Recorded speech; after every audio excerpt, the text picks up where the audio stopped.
Hello and welcome friends. आज की जो ये वीडियो है ये है पाइथन को लेकर के। पाइथन में एक सपोज कीजिए कंपाउंड इंटरेस्ट कैलकुलेट करने का प्रोग्राम बनाना है।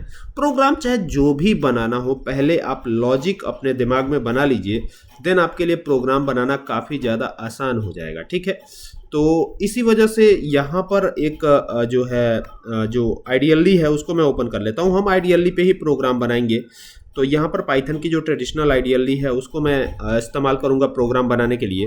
तो ये ओपन कर लिया। अब इसको क्या कहते हैं, इसे पाइथन की शेल कहते हैं, यानी पाइथन का होम पेज। ठीक है, तो ये हो गया और यहाँ से जाएंगे ना तो ये आ गए न्यू फाइल पर। तो ये न्यू फाइल हमने ले ली।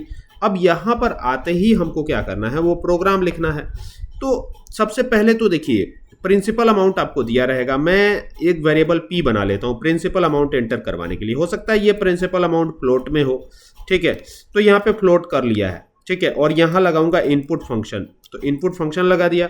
इनपुट फंक्शन जैसे ही लगा दिया तो यहाँ पर इंटर क्या स्क्रीन पे लिखा हुआ दिखाई देगा, स्क्रीन पे लिखा हुआ दिखाई देगा इंटर प्रिंसिपल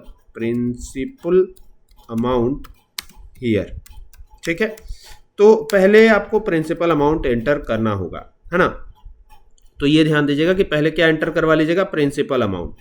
तो ये प्रिंसिपल अमाउंट पहले एंटर करवा लेंगे हम। और ये ध्यान दीजिएगा यहाँ पर डबल इन्वर्टेड कॉमा लगा रहा हूँ, तो डबल इन्वर्टेड कॉमा ही लास्ट में क्लोज भी होगा। तो ये सब तो बहुत कॉमन सी बातें हैं। एंटर करते हैं, नीचे आते हैं। दूसरी चीज़ की हमको रेट ऑफ इंटरेस्ट भी देना है, तो आर इज इक्वल टू, ये भी फ्लोट में रहेगा। फ्लोट यानी डेसिमल वैल्यू भी एंटर करी जा सकती है। ठीक है, मैं पूरा डिटेल में आपको समझा रहा हूँ। देखिए, फ्लोट जब भी लिखेंगे तो इसका मतलब है कि डेसिमल में एंटर कर पाएंगे। इनपुट जब भी लिखेंगे इसका मतलब हम स्ट्रिंग टाइप की वैल्यू एंटर करवाना चाहते हैं। ठीक है, तो यहाँ पे क्या लिख देता हूँ, enter ENTER inter annual ANNUAL annual interest rate INTEREST interest rate RATE। अब यहाँ पर ना मैं क्या करता हूँ, एक और ब्रैकेट बना लेता हूँ और इसमें लिख देता हूँ इन। अब जो भी एंटर करेंगे ना, ये किस में एंटर होगा, परसेंट में। तो यहाँ लिख देता हूँ इन परसेंट और फिर क्या करता हूँ, इसको बंद कर देता हूँ ब्रैकेट को। क्लियर। अब जैसे ही ऐसा करेंगे तो यहाँ पर क्या होगा, एक कॉलन भी लगा देते हैं और ये जो ब्रैकेट है, ये ब्रैकेट को भी क्लोज करना होगा डबल इन्वर्टेड कॉमा क्लोज करने के बाद। तो दोनों ब्रैकेट्स भी क्लोज कर लेते हैं। तो ये हो गया, यानी दो चीजें हमने एंटर करवा ली हैं। तीसरी चीज टाइम, टी से इसको डिनोट करता हूं। और यहाँ पर ये भी फ्लोट टाइप का हो सकता है। कि 1.5 साल की बात हो सकता है 1.2 साल की बात हो। तो इसके लिए ना पॉइंट में रखने के लिए हमने फ्लोट लिया हुआ है। और यहाँ इनपुट, तो यहाँ पे क्या लिखेंगे, यहाँ पे लिखेंगे ना इनपुट लिखेंगे। ये हो गया इनपुट, ब्रैकेट ओपन करेंगे। यहाँ पे कर देते हैं इंटर टाइम।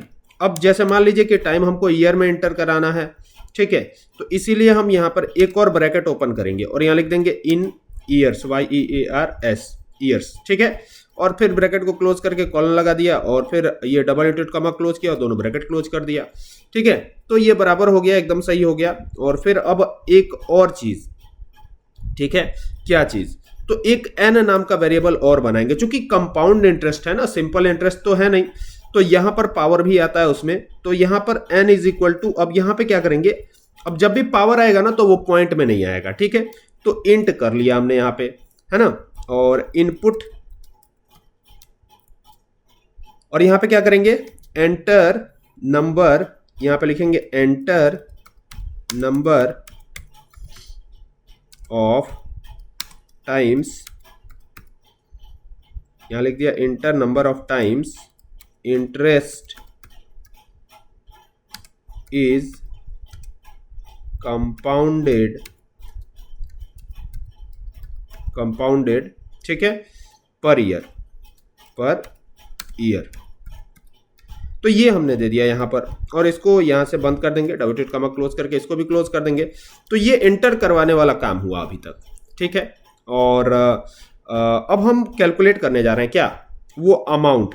ठीक है, तो यहाँ एक अमाउंट नाम से बना लेता हूँ। तो ये लिखा मैंने अमाउंट इज इक्वल टू, क्या क्या करेंगे हम, तो जो P लिया है और P को मल्टीप्लाई कर देंगे। किससे मल्टीप्लाई करेंगे, देखिए फॉर्मूला क्या होता है, 1 प्लस। ठीक है, ये प्लस लगा दिया। R से हमने रेट ऑफ इंटरेस्ट दिया है तो R भी ले लेते हैं, अपॉन कर देंगे 100 अपॉन 100 हो गया, multiply by N। Multiply by n कर दिया। और चूंकि हमको लगाना है ना पावर, तो पावर के लिए क्या यूज कर लेंगे, ये 2 बार मल्टीप्लाई वाला साइन लगाएंगे तो इसका मतलब पावर ही होता है, और n को t से मल्टीप्लाई कर देंगे, n मल्टीप्लाई बाय t। तो ये काम हो गया है ना, ये काम हो गया, और इसको अब बंद कर देंगे ऐसे। क्लियर?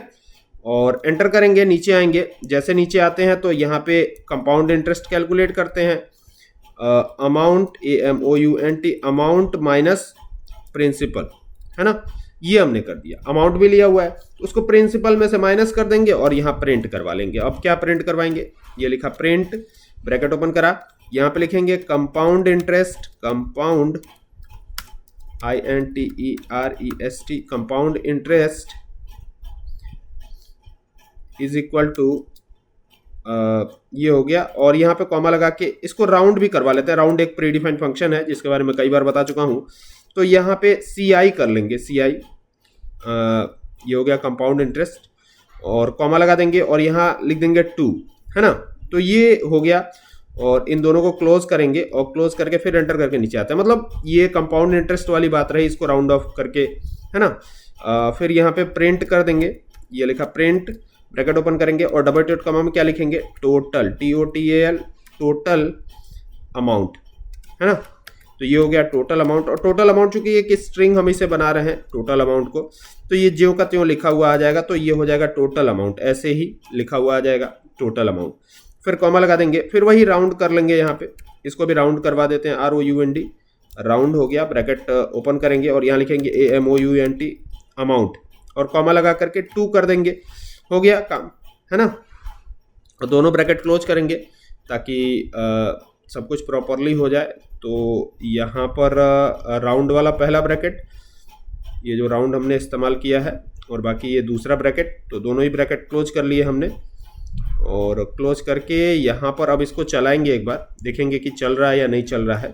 तो कंट्रोल S किया सेव करने के लिए, और इसको हम कंपाउंड के नाम से सेव कर लेते हैं, COMPOUND, कंपाउंड, ठीक है।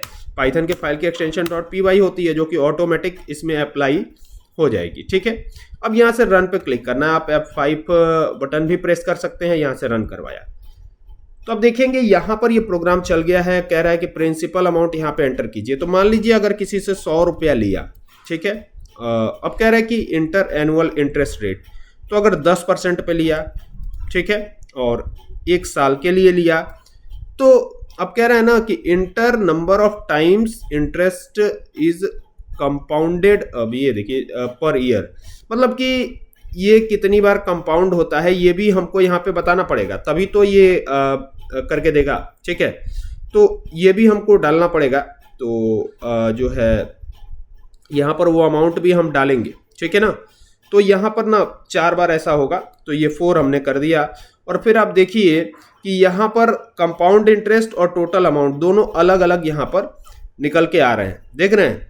तो मतलब एक तरह का कंपाउंड इंटरेस्ट का भी प्रोग्राम हमने बना दिया है, जिसको आप प्रॉपरली देख सकते हैं, ठीक है। इसको जब आप चलाएंगे ना तो ये काम करेगा और ये निकाल के हमको दे देगा कंपाउंड इंटरेस्ट, है ना। जैसे ना ये लाइन लिखने के पीछे कई बार पूछ लिया जाता है कि ये क्यों लिखा आपने, inter number of times compounded per year, तो ये जो लिखा ये क्यों लिख लिया। तो इसको लिखने के पीछे का रीज़न ये है ना कि जो व्यक्ति ब्याज पर पैसे देगा वो कितनी टाइम जो है ब्याज को कंपाउंड करेगा, दैट्स वाई ये लिखा गया है ना। तो दोनों यहाँ पे आप देख सकते हैं दोनों कैलकुलेट हुआ है। तो कई बार तो ये 1 भी होता है। तो अगर इसको मैं दोबारा से चला लूँ और 1 अगर इसको कर देता हूँ, जैसे सपोज कीजिए कि 100 रुपया लिया ब्याज पे, ठीक है, कितना लिया 100 रुपया, और रेट ऑफ इंटरेस्ट 10 है, ठीक है, और 1 ही साल के लिए लिया है। और अगर 1 अगर कर देता हूं तो आप देखेंगे कि सीधा सीधा 110 रुपये आ रहा है, यानी कि ये सिंपल इंटरेस्ट के जैसा ही हो जा रहा है। तो इसीलिए मैंने 4 किया कि 4 टाइम इसको कंपाउंड किया जाएगा। आई बात समझ में? आई होप कि आपको बात समझ में आ गई होगी। वीडियो अच्छी लगे तो इसको शेयर करें। Thank you for watching this video.